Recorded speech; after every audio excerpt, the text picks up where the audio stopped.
जय हिंद दोस्तों, मैं Suman Patel lead mathematics YouTube channel पर आपका स्वागत करता हूं। आज जो है एनटीपीसी स्पेशल बैच जो चल रहा है उसका हिस्ट्री का क्लास चौथा। इसके पहले हम 3 क्लास ले चुके हैं। जो भी पिछले वीडियो नहीं देखे हैं वो सारे वीडियो को देखिए ताकि हिस्ट्री का प्रॉब्लम नहीं रहे। चलिए तो देखते हैं क्वेश्चन नंबर 1। मतलब इसका जो है अगर आपको पीडीएफ प्राप्त करना हो तो आप मेरा टेलीग्राम चैनल ज्वाइन करें लीड मैथमेटिक्स, वहाँ पे आपको सारा पीडीएफ इसका मिल जाएगा। ठीक है, तो चलते हैं क्वेश्चन पे। देखेंगे कि देखिए कुछ पॉइंट दिया हुआ है, पहले कुछ पॉइंट दिया हुआ है, उस पॉइंट को डिस्कशन करते हैं। कहते हैं कि चरक संहिता चिकित्सा के किस शाखा से संबंधित है? तो चरक संहिता चिकित्सा के आयुर्वेद से संबंधित है। किससे संबंधित है? आयुर्वेद से।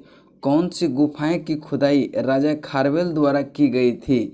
तो खंडगिरी की गुफाएं, इसका जो है खुदाई राजा खारवेल के द्वारा की गई थी।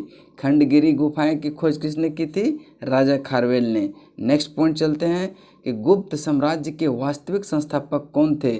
तो गुप्त साम्राज्य के वास्तविक संस्थापक चंद्रगुप्त प्रथम को कहा जाता है। किसको कहा जाता है? चंद्रगुप्त प्रथम को। नेक्स्ट चलते हैं। नेक्स्ट पॉइंट है कि गुप्त काल के दौरान चीन के किस यात्री ने भारत पर भ्रमण किया था? तो फाहियान ने किया था। किसने किया था? फाहियान ने। कब? गुप्त काल के दौरान। ठीक है, चीनी यात्री थे ये। पंच सिद्धांतिका, बृहद संहिता एवं सांख्य सिद्धांत के लेखक कौन है? तो ये इसका लेखक कौन है? बारामिहिर। देखिए अलग अलग भी पूछ सकता है कि पंच सिद्धांतिका का लेखक कौन है, ये बृहद संहिता का लेखक कौन है, ये फिर सांख्य सिद्धांत का लेखक कौन है। इसको अलग अलग भी पूछा जा सकता है। तो क्या मारना है आंसर? बारामिहिर। नेक्स्ट पॉइंट है मालविकाग्निमित्रम किसने लिखा था? तो ये कालिदास ने लिखा था। किसने लिखा था? कालिदास ने। नेक्स्ट है वाक्यवृत्ति, शब्दकोश, अमरकोश तथा हर्षचरित्र में से प्राचीन संस्कृत शब्दकोश कौन सा है? तो अमरकोश। इन चारों में जो है अमरकोश जो है आपका क्या है? प्राचीन संस्कृत शब्द है। यानी कि प्राचीन का मतलब हो गया कि सबसे पहले का शब्द कौन है? अमरकोश। ज्यामिति का जनक किसे कहा जाता है? तो यूक्लिड को जो है ज्यामिति का जनक कहा जाता है। किसको कहा जाता है? यूक्लिड को। नेक्स्ट पॉइंट है किस चालुक्य राजा ने कन्नौज के राजा हर्ष को पराजित किया था? तो हर्ष को किसने पराजित किया था? पुलकेशिन द्वितीय ने। नेक्स्ट पॉइंट चलते हैं राजतरंगिणी द्वारा किन राज्यों के राजाओं का वर्णन किया गया? तो कश्मीर का। ठीक है, राजतरंगिणी द्वारा किस राज्यों के राजाओं का वर्णन किया गया था? तो कश्मीर राज्य का जो है वर्णन किया गया था राजतरंगिणी में। ध्यान से रखेंगे। नेक्स्ट पॉइंट है कि तांत्रिक योगिनी पंथ का मूल नाम क्या है? तो तांत्रिक पंथ का मूल नाम उड़ीसा है। क्या है? उड़ीसा। भूटान पर कूच बिहार के एक राजा संगदिलीप द्वारा शासन या नियंत्रण कब किया गया था? तो 7वीं शताब्दी ईसा पूर्व के आसपास। 7वीं शताब्दी ईसा पूर्व के आसपास। चलिए नेक्स्ट पॉइंट चलते हैं कि साहित्य के प्रख्यात समर्थक राजा भोज किस वंश से जुड़े थे? तो ये परमार वंश से जुड़े थे। किस वंश से जुड़े थे? परमार वंश से। नेक्स्ट पॉइंट चलते हैं कि सातवाहन, पाल, पांड्य तथा पल्लव में कौन सा राजवंश दक्षिण भारत से संबंधित है? तो दक्षिण भारत से कौन है? पाल वंश जो आपका दक्षिण भारत से संबंधित है। नेक्स्ट पॉइंट है कामरूप का प्राचीन साम्राज्य राज्य किस राज्य में मौजूद है? तो कामरूप, कामाख्या, ये सब कहाँ है आपका? असम में पड़ता है। तो इसका राइट आंसर असम हो जाएगा। नेक्स्ट पॉइंट है कि पूर्व चोल राजाओं में से किसे सबसे महान माना जाता है? तो देखिए चोल राजाओं में सबसे महान करिकल को माना जाता है। करिकाल को माना जाता है सबसे महान। ठीक है, नेक्स्ट पॉइंट चलते हैं। कहते हैं कौन से चोल राजा ने मालदीव के द्वीपों पर दरियाई विजय पाई थी? तो ये राजराज ने पाया था। कौन? राजराज ने पाया था। नेक्स्ट पॉइंट चलते हैं श्रीलंकन राष्ट्र की पहली राजधानी कौन सी थी? तो अनुराधापुर थी। श्रीलंकन राष्ट्र की पहली राजधानी कहाँ थी? अनुराधापुर थी। नेक्स्ट पॉइंट है कि प्रसिद्ध बृहदेश्वर मंदिर में स्थित है। प्रसिद्ध बृहदेश्वर मंदिर देश में स्थित है। कहाँ स्थित है? ये तमिलनाडु में स्थित है। तमिलनाडु में स्थित है। नेक्स्ट पॉइंट चलते हैं। किस राजा ने गंगकोंडचोलपुरम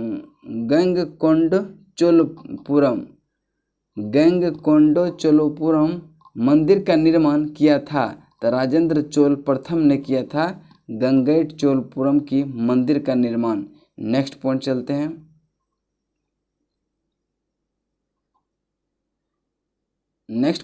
हैं। कहते हैं कि चोल राजवंश के अंतिम शासक कौन थे? तो चोल राज के अंतिम शासक राजेंद्र चोल तृतीय थे। कौन थे? राजेंद्र चोल तृतीय। नेक्स्ट पॉइंट है, पहले के चेर वंश ने किन राज्यों पर शासन किया था? तो तमिलनाडु और केरल पे। पहले के चेर वंश ने किन राज्यों पर शासन किया था? तो तमिलनाडु और केरल पर। नेक्स्ट पॉइंट है, पहले के चेरा वंश ने किन राज्यों पर शासन किया था? तो तमिलनाडु और केरल में। नेक्स्ट है कि तिरुकुर्रल नामक प्रसिद्ध ग्रंथ के संकलनकर्ता कौन है? तो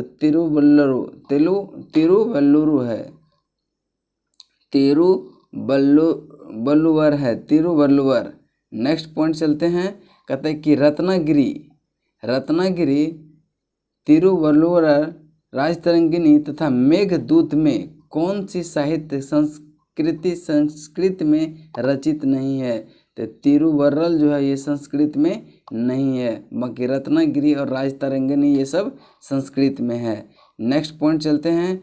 कहता है कि पल्लव वंश के कौन से राजा संस्कृत नाटक भी लिखा करते थे? तो महेंद्र प्रथम जो है संस्कृत नाटक भी लिखा करते थे। नेक्स्ट चलते हैं क्वेश्चन पे। क्वेश्चन नंबर 1 है कि निम्नलिखित में कौन सी प्राचीनतम स्मृति है? तो इसमें जो है राइट आंसर आपका हो जाएगा मनु स्मृति जो है सबसे प्राचीनतम स्मृति है। अब देख लेंगे इसका व्याख्या। कहते हैं कि मनु स्मृति सबसे प्राचीन स्मृति है, यानी कि मनु स्मृति जो है सबसे प्राचीन यानी कि पुराना स्मृति है। मनु स्मृति के रचनाकार मनु को माना जाता है। पूछेगा कि मनु स्मृति का रचनाकार कौन है? तो मनु को माना जाता है। और इसकी रचना पूछेगा कब हुआ था? तो 184 ईसा पूर्व से 100 ईसा पूर्व के बीच माना जाता है। कब हुआ था? 184 ईसा पूर्व से 100 ईसा पूर्व। नेक्स्ट क्वेश्चन है। कहता है कि मगध में शाही मौर्यों के ठीक बाद उत्तराधिकार कौन थे? तो शाही मौर्यों के बाद जो है उत्तराधिकार कौन थे? तो ये शुंग थे। Option number D. देखेंगे इसका व्याख्या भी पढ़ते हैं। कहते हैं कि मौर्य काल के ठीक बाद मगध पर किस वंश का, ये भी पूछेगा कि मौर्य के ठीक बाद मगध पर किस वंश ने शासन किया था? तो शुंग वंश ने शासन किया था। मौर्य के ठीक बाद किस वंश ने शासन किया था? शुंग वंश ने। 185 ईसा पूर्व में अंतिम मौर्य शासक बृहद्रथ की हत्या करके पुष्यमित्र शुंग ने जिस नवीन राजवंश की स्थापना की वह शुंग वंश नाम दिया गया। देखिए यहाँ से कितना क्वेश्चन निकल रहा है। पहला तो पूछेगा कि मौर्य वंश के बाद किस वंश की स्थापना हुआ? तो शुंग वंश के। और कहता है कि मौर्य वंश का अंतिम शासक कौन था? तो मौर्य वंश का अंतिम शासक बृहद्रथ था। और पूछेगा कि बृहद्रथ की किसने हत्या की थी? तो पुष्यमित्र शुंग ने हत्या करके वही जो है आपका शुंग वंश की स्थापना किया। तो पूछेगा शुंग वंश का संस्थापक कौन है? तो पुष्यमित्र शुंग। ये चीज़ भी आप ध्यान में रखेंगे। नेक्स्ट पॉइंट है क्वेश्चन नंबर 13। कहते हैं कि लगभग 185 ईसा पूर्व में पुष्यमित्र द्वारा स्थापित किया गया भारतीय शासक दल वंश कौन सा है जिसमें मौर्य वंश का स्थान लिया? तो किसने लिया? शुंग वंश ने लिया। ठीक है। नेक्स्ट चलते हैं कि मौर्य वंश के बाद कौन सा वंश है? शुंग वंश। शुंग वंश का अंतिम शासक कौन है? तो शुंग वंश का जो है अंतिम शासक कौन है? तो देवभूति है। देवभूति। देखते हैं ऑप्शन नंबर इसमें तो नहीं है, नेक्स्ट में देखते हैं। तो देखेंगे आप कि ऑप्शन नंबर डी में देवभूति है। अब इसकी व्याख्या चलते हैं। कहते हैं शुंग वंश का अंतिम शासक कौन थे? देवभूति था। इसकी हत्या उसके सचिव वसुदेव द्वारा 75 ईसा पूर्व में कर दी गई, जिसके उपरांत वसुदेव ने कण्व वंश का नींव रखा था। तो कण्व वंश का नींव रखा था। तो आप देखेंगे यहाँ से समझ गए होंगे कि मगध यानी कि मौर्य वंश के ठीक बाद जो है कौन सा आया था? आपका शुंग वंश आया था। और शुंग वंश के ठीक बाद आया कौन सा? आपका कण्व वंश। कौन सा आया? कण्व वंश। ये चीज़ भी आप ध्यान में रखेंगे। नेक्स्ट पॉइंट चलते हैं, क्वेश्चन नंबर। और अब पूछेगा कण्व वंश का स्थापना किसने किया था? तो वासुदेव ने कण्व वंश की नींव रखी थी। किसने? वसुदेव ने। नेक्स्ट चलते हैं कि गौतमी पुत्र सतकर्णी किस वंश का शासक था? तो गौतमी पुत्र सतकर्णी जो है ये आपका सातवाहन वंश का संस्थापक था। सातवाहन वंश का शासक था। कौन सा वंश का? सातवाहन वंश का। चलिए इसकी व्याख्या करते हैं कि गौतमी पुत्र सतकर्णी सातवाहन वंश का 23वां तथा सबसे महान शासक था। पूछेगा कि सतकर्णी सातवाहन वंश का सबसे महान शासक कौन था? तो गौतमी पुत्र सतकर्णी थे। और उसने अपने एकमात्र ब्राह्मण कहा शकों को हराया तथा क्षत्रिय शासक में दर्प को चूर्ण किया। इसके सैनिक विजय की जानकारी इनकी माँ बलश्री के नासिक प्रहस्ती में मिलती है। देखिए ये लाइन बहुत इंपॉर्टेंट है कि सैनिक विजयों की जानकारी इसकी माँ बलश्री की नासिक प्रहस्ती से मिलता है। पूछेगा कि इस गौतमी पुत्र सतकर्णी का जो है सैनिक विजय की जानकारी कहाँ से मिलती है? तो बलश्री, उसकी माँ जो है बलश्री की नासिक प्रहस्ती से मिलती है। ठीक है, प्रहस्ती से मिलती है। चलिए नेक्स्ट पॉइंट चलते हैं कि सातवाहन के अधिकतर सिक्के किस धातु के मिले थे? तो सातवाहन के अधिकतर धातु जो है वो किस चीज़ का था? तो शीशे का था। ऑप्शन नंबर बी इसका राइट आंसर होगा। सातवाहन के अधिकतर सिक्के शीशे के मिले हैं। शीशे के अतिरिक्त इनमें प्रोटीन, तांबा और कांसा के मुद्रा का निर्माण का साक्ष्य भी मिला है। तो सातवाहन में अधिकतर किस धातु के सिक्के मिले थे? शीशे का। ठीक है, इसके अलावा भी मिला था प्रोटीन, तांबा और कांसा के मुद्रा का निर्माण भी साक्ष्य मिला है। नेक्स्ट क्वेश्चन है शक संवत जो 78 ईसा पूर्व से प्रारंभ होता है प्रकट करता है कनिष्क का शासन से। कनिष्क का शासन। तो अब देखेंगे इसका कुछ पॉइंट है उसको हम डिस्कशन करते हैं। शक शासनकाल पर आधारित राष्ट्रीय पंचांग किस वर्ष से आरंभ हुआ था? तो ये जो है आपका 22 मार्च 1957 से आरंभ हुआ था। ये चीज़ ध्यान में रखेंगे। तो अब देखेंगे कि प्रसिद्ध कुषाण शासक कनिष्क शक संवत का प्रवर्तक था। कुषाण जो है शक संवत का प्रवर्तक था।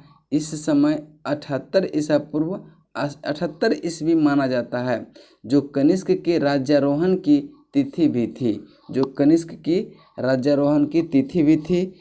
शक संवत भारत का राष्ट्रीय संवत है। शक संवत भारत का क्या है? राष्ट्रीय संवत है। भारतीय संविधान ने 22 मार्च 1957 को राष्ट्रीय पंचांग के रूप में ग्रहण किया था। कब ग्रहण किया था? 22 मार्च 1957 को। ये चीज़ बहुत इंपॉर्टेंट है, इसको ध्यान में रखेंगे।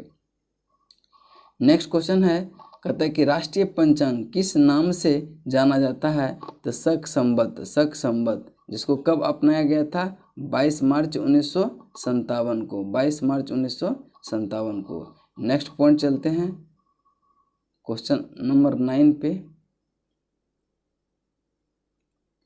शक संवत किस वर्ष शुरू हुआ था? तो शक संवत ईसा जन्म के 70 वर्ष बाद शुरू हुआ था, जो कि 70 ईस्वी होगा। ऑप्शन नंबर सी इसका राइट आंसर होगा। नेक्स्ट पॉइंट चलते हैं, इसका देखें कुछ व्याख्या है उसको देख लेते हैं।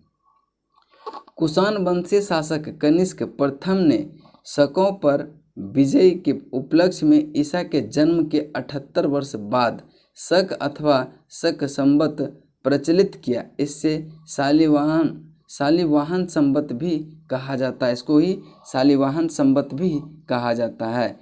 नेक्स्ट चलते हैं क्वेश्चन नंबर 10 पे। शक पंचांग का प्रथम मास होता है। शक जो है पंचांग का प्रथम मास होता है तो इसका चैत्र होता है। चैत्र होता है यानी कि चैत भी बोलते हैं, गांव देहात की भाषा में चैत भी बोलते हैं इसको, ठीक है। तो शक संवत का प्रथम महीना कौन सा होता है, तो चैत्र होता है, ठीक है। शक संवत पर आधारित राष्ट्रीय पंचांग का अंतिम माह क्या होता है, तो अंतिम माह जो है आपका फागुन होता है। कौन सा होता है, फागुन होता है, ठीक है।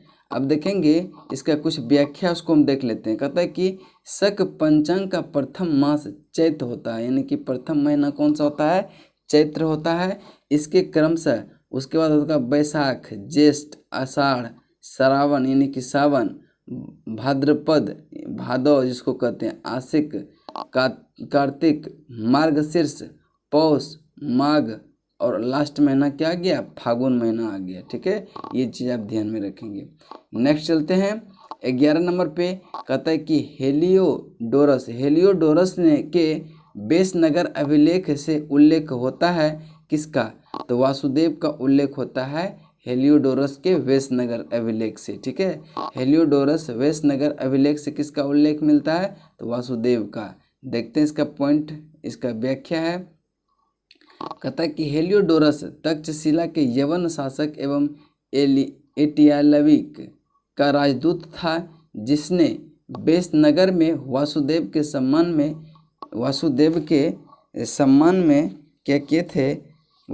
सम्मान में गरुण ध्वज की स्थापना किया था। तो पूछेगा कि गरुण ध्वज की स्थापना किसने किया था, तो वेसनगर में वासुदेव के सम्मान में किया था। कौन, हेलियोडोरस ने,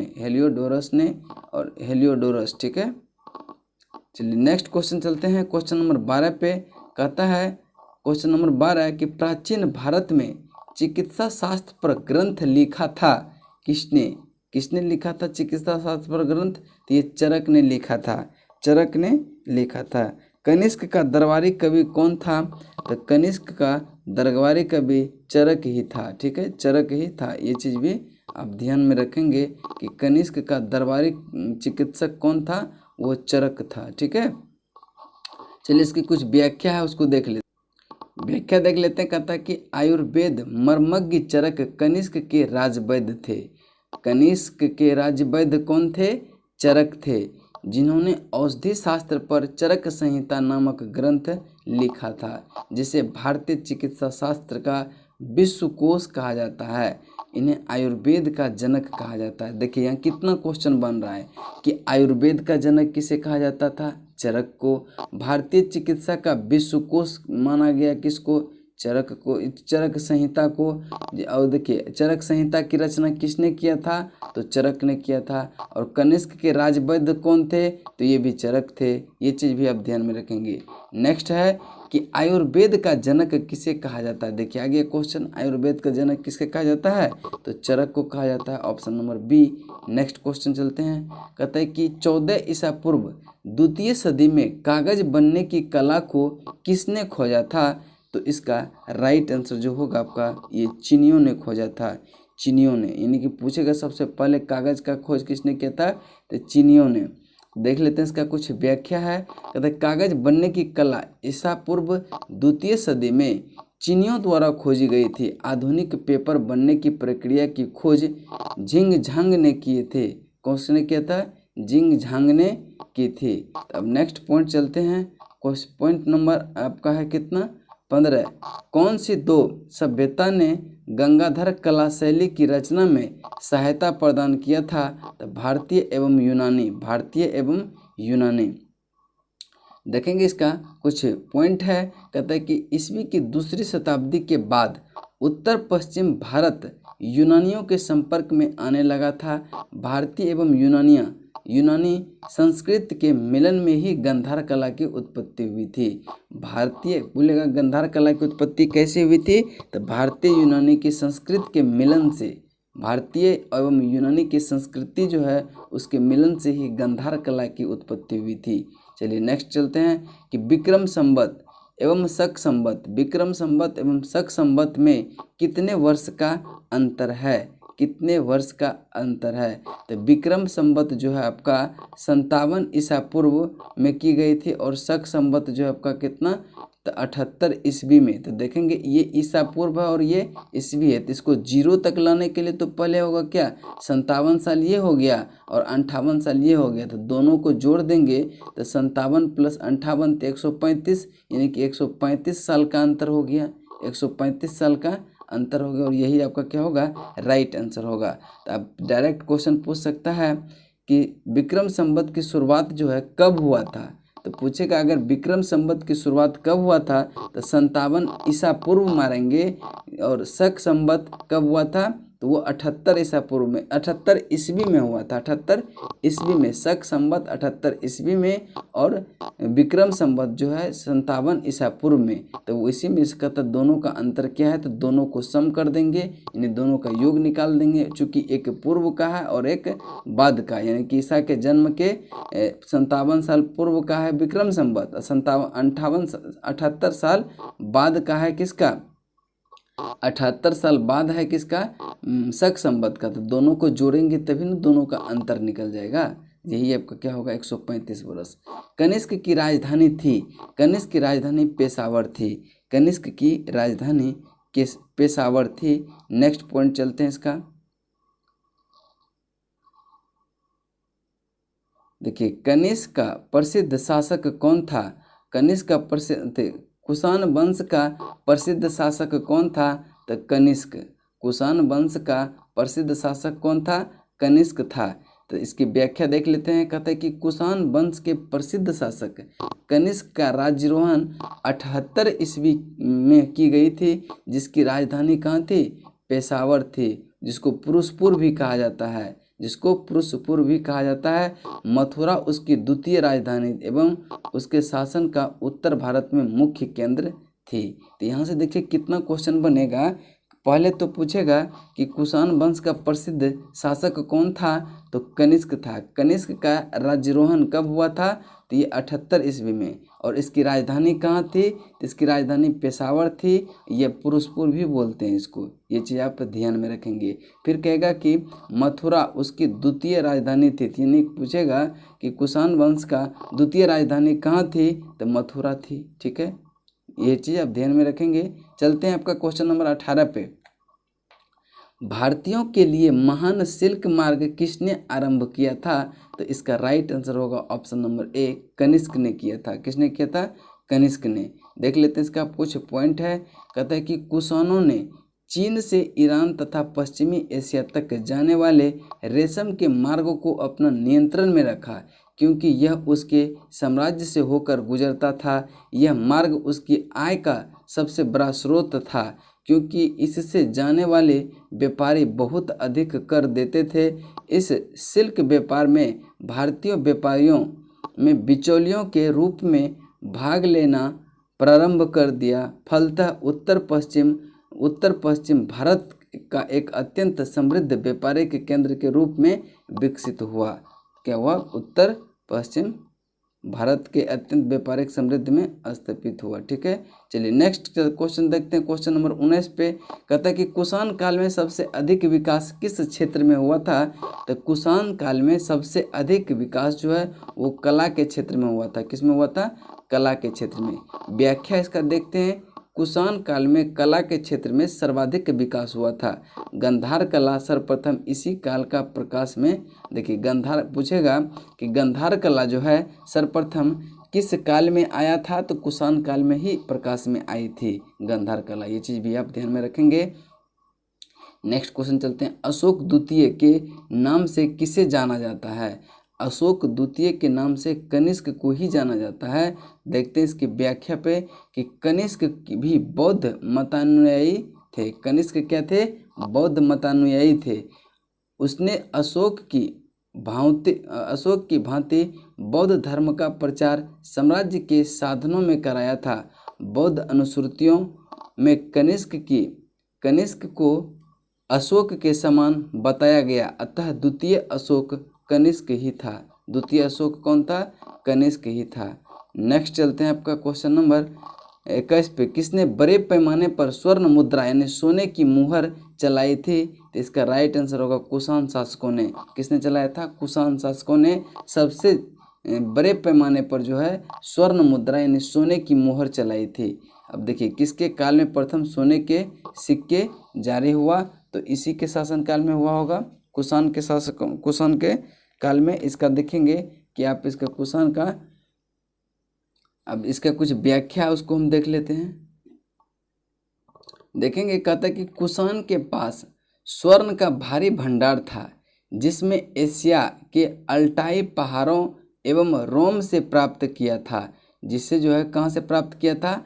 अल्टाई पहाड़ एवं रोम पहाड़ से प्राप्त किया था। स्वर्ण सिक्के का प्रारंभ कुषाण शासक भीम कटफिसेस के काल से हुआ था।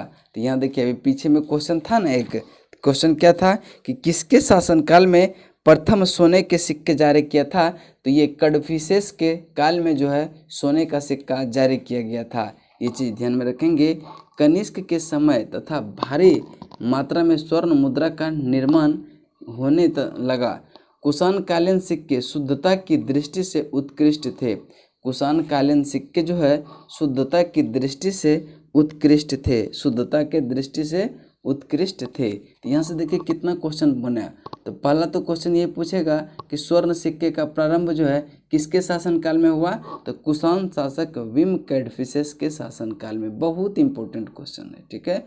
कुषाणों के पास स्वर्ण का भारी भंडार था, जिसे कहाँ से प्राप्त किया गया था? तो एशिया के अल्टाई पहाड़ एवं रोम से प्राप्त किया गया था। ये दोनों पॉइंट बहुत इंपॉर्टेंट है, इसको जो है ध्यान से रखेंगे। नेक्स्ट है कि कलिंग प्रदेश के महान शासक हुआ। कलिंग प्रदेश के महान शासक कौन था? तो ये खारवेल था। ऑप्शन बी इसका राइट आंसर होगा। प्राचीन काल में कलिंग का महान शासक निम्नलिखित में से कौन था? तो यही खारवेल ही था। नेक्स्ट पॉइंट देखते हैं आपका। कहता है कि हाथी गुफा अभिलेख से कलिंग प्रदेश के शासक के रूप में खारवेल का उल्लेख है। बोलेगा कि कलिंग, देखिए यहाँ से क्वेश्चन बनेगा कि किस अभिलेख से कलिंग प्रदेश के शासक खारवेल का उल्लेख है?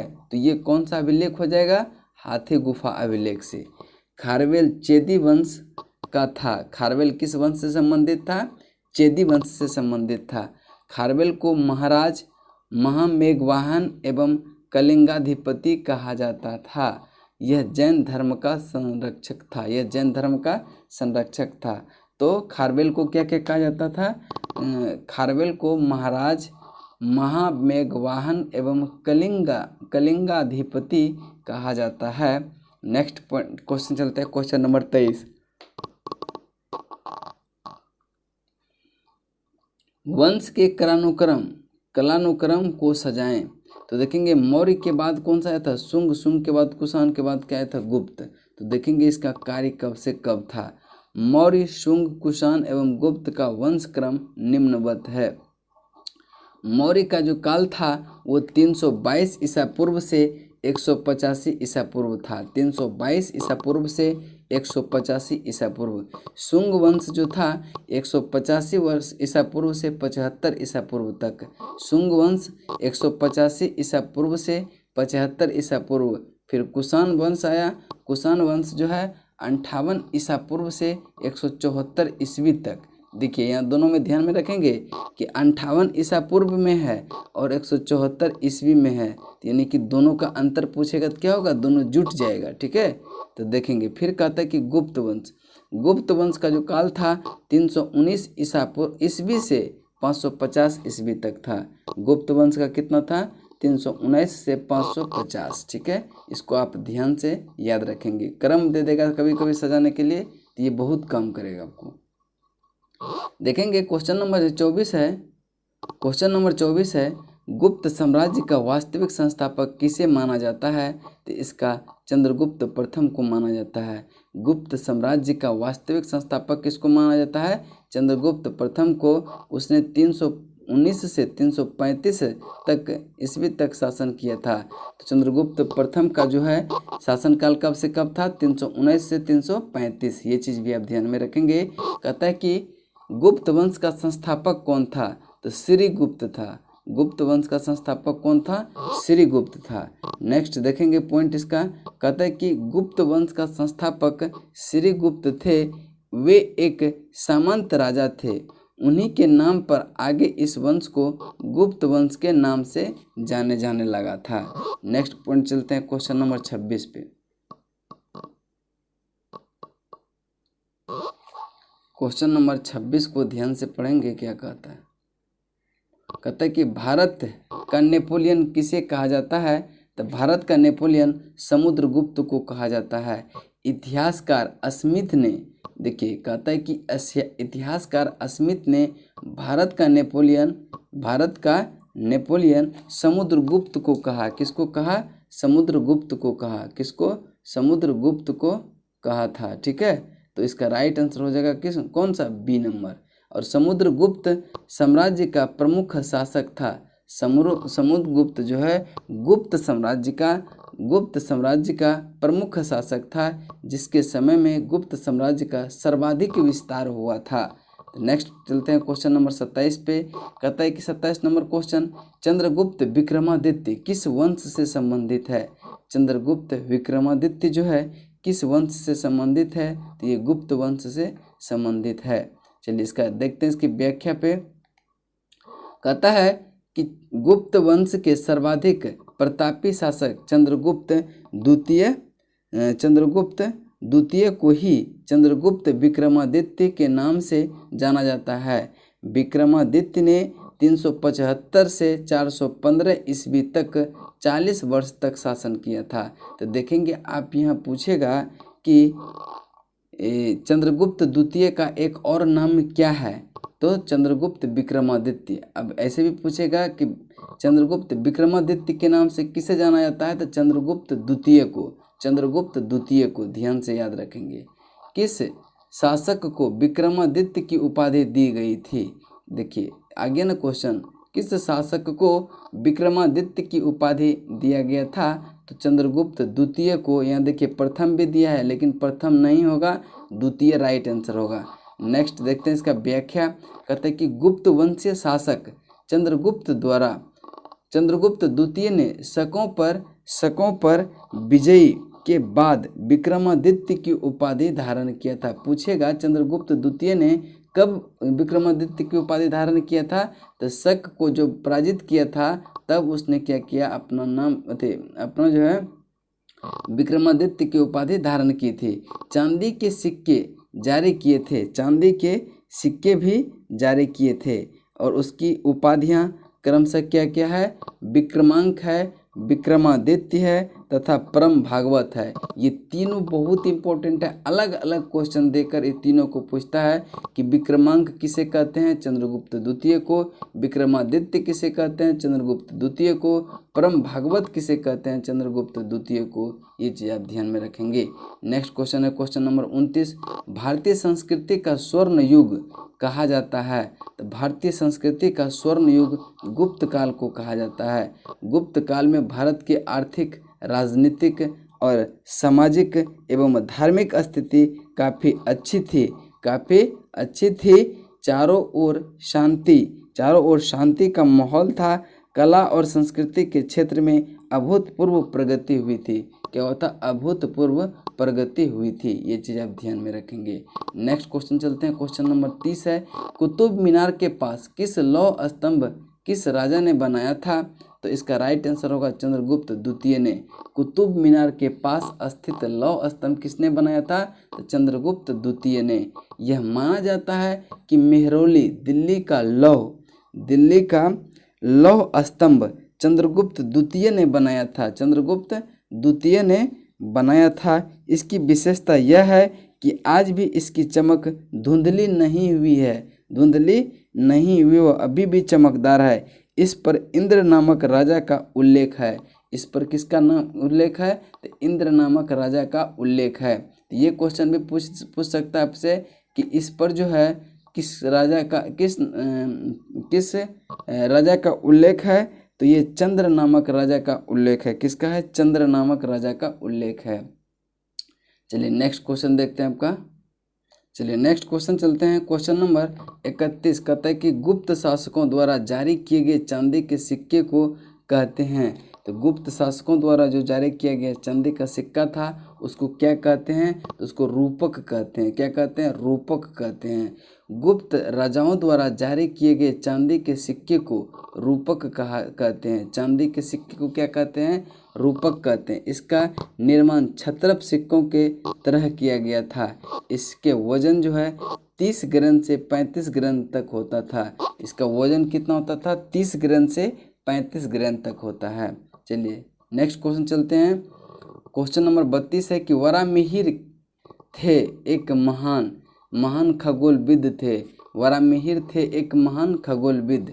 वरामिहिर एक खगोलविद 6ठी शताब्दी में थे। खगोल शास्त्र पर उसने उनके प्रसिद्ध ग्रंथ बृहद संहिता, पंच सिद्धांतिका, बृहद संहिता में नक्षत्र विद्या, वनस्पति शास्त्र, प्राकृतिक इतिहास, भौतिक भूगोल जैसे विषयों का वर्णन है। नेक्स्ट क्वेश्चन चलते हैं। क्वेश्चन नंबर आपका 33 है कि चीनी यात्री फाहियान किसके शासनकाल में भारत आया था?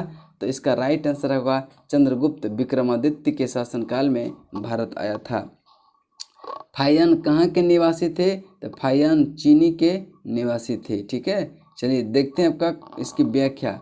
कहता है कि चीनी यात्री फाहियान चंद्रगुप्त विक्रमादित्य के समय 399 ईस्वी में भारत आया तथा 414 ईस्वी तक उसने भारत के विभिन्न भागों पर का भ्रमण किया। इसका उद्देश्य बौद्ध ग्रंथों का अध्ययन करना, बुद्ध के चरण चिन्हों से पवित्र हुए स्थानों को देखना तथा फाहियान का जन्म चीन के वुंगयांग नामक स्थान पर हुआ था। तो ये भी आप ध्यान में रखेंगे कि पूछ सकता है कि चीन का जन्म जो है कहाँ हुआ था? तो फाहियान का जन्म कहाँ हुआ था? तो वुयांग में हुआ था, जो कि चीन में पड़ता है। ठीक है, चलिए, और ये पूछेगा कि भारत में कब से कब तक रहा था? तो 399 से 1414 तक। ये चीज़ आप भी ध्यान में रखेंगे। और किसके शासनकाल में आया था? तो चंद्रगुप्त विक्रमादित्य को ही क्या कहते थे? चंद्रगुप्त द्वितीय कहते थे। चलिए नेक्स्ट चलते हैं। क्वेश्चन नंबर आपका 34 है, उल्लिखित राजाओं का नाम कौन सा एक कालानुक्रम सही है? कौन सा कालानुक्रम सही है? तो इसका राइट आंसर होगा समुद्रगुप्त, फिर चंद्रगुप्त विक्रमादित्य, फिर कुमारगुप्त प्रथम। यही इसका सही क्रम है। चलिए देख लेते हैं इसका व्याख्या।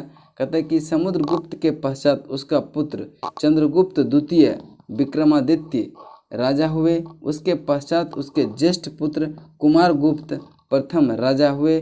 और कुमारगुप्त के पश्चात जो है स्कंदन गुप्त इसका राजा हुए। तो देखिए, कुमारगुप्त के बाद स्कंदन गुप्त भी दे सकता था। पहले कौन था? चंद्रगुप्त मौर्य, समुद्रगुप्त के बाद कौन सा आया? तो चंद्रगुप्त विक्रमादित्य, जिसको चंद्रगुप्त द्वितीय भी कहते हैं। और उसके पश्चात उसका ज्येष्ठ पुत्र जो था कुमारगुप्त वो आया।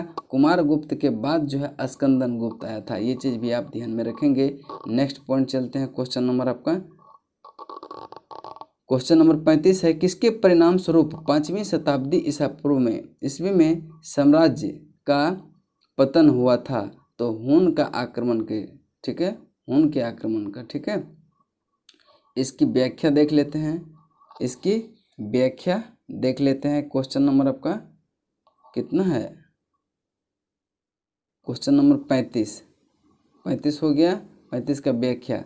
गुप्त साम्राज्य के पतन में हुनों का आक्रमण विशेष रूप से उल्लेखनीय है। यद्यपि स्कंदगुप्त ने हुनों को परास्त किया था, तथापि उसने उत्तर पश्चिम सीमा को सुरक्षित करने का प्रयास नहीं किया।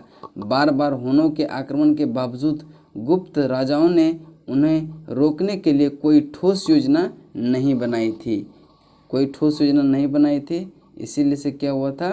परिणाम स्वरूप उसका पतन हो गया था। चलिए 36 नंबर कहता है कि किस गुप्त शासक ने आक्रमणकारी हुनों से अपने साम्राज्य की सफलतापूर्वक रक्षा की थी? तो इसका राइट होगा स्कंदगुप्त ने। स्कंदगुप्त ने जो है आक्रमणकारी हुनों से अपना साम्राज्य की सफलतापूर्वक जो है क्या किया था, सफलतापूर्वक रक्षा किया था। चलिए इसके व्याख्या देख लेते हैं।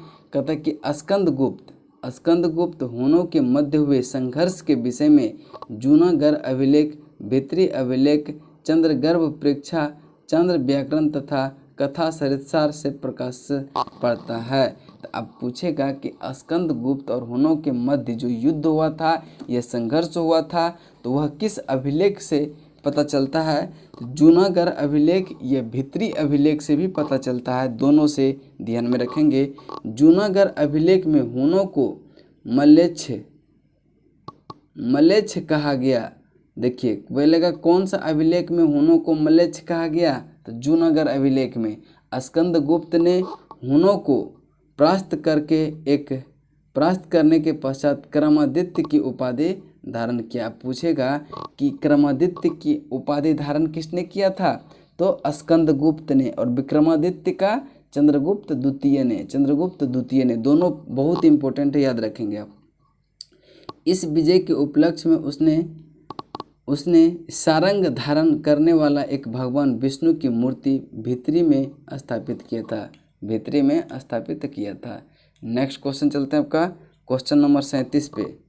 क्वेश्चन नंबर 37 देखेंगे क्या कहता है कि कालिदास गुप्त काल के कवि थे। कालिदास जो किस काल के कवि थे? गुप्त काल के कवि थे। देखेंगे कि इसकी व्याख्या कुछ। कालिदास चंद्रगुप्त विक्रमादित्य के समकालीन संस्कृत के महान विद्वान एवं कवि थे। किसके शासन समकालीन थे? ये भी पूछ सकता है कि कालिदास जो है किसके समकालीन थे? तो ये चंद्रगुप्त विक्रमादित्य या फिर चंद्रगुप्त द्वितीय के समकालीन थे। और यह संस्कृत के जो है महान विद्वान थे कालिदास। इन्होंने कई ग्रंथ की रचना की थी, जिसमें अभिज्ञान शकुंतलम जो है सबसे प्रसिद्ध महाकाव्य है।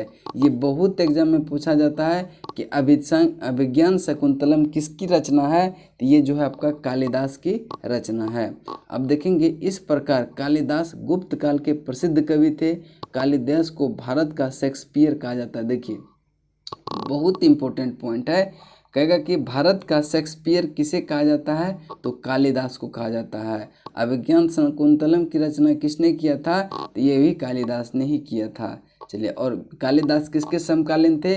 विक्रमादित्य के समकालीन थे। यही 3 पॉइंट इस डिस्कशन से निकलता है। चलेंगे, कहता है कि आर्यभट्ट भारत के प्रसिद्ध थे। क्या आर्यभट्ट तो क्या थे? गणितज्ञ थे। आर्यभट्ट क्या थे? गणितज्ञ थे। चलिए नेक्स्ट क्वेश्चन चलते हैं, क्वेश्चन नंबर 39 पे।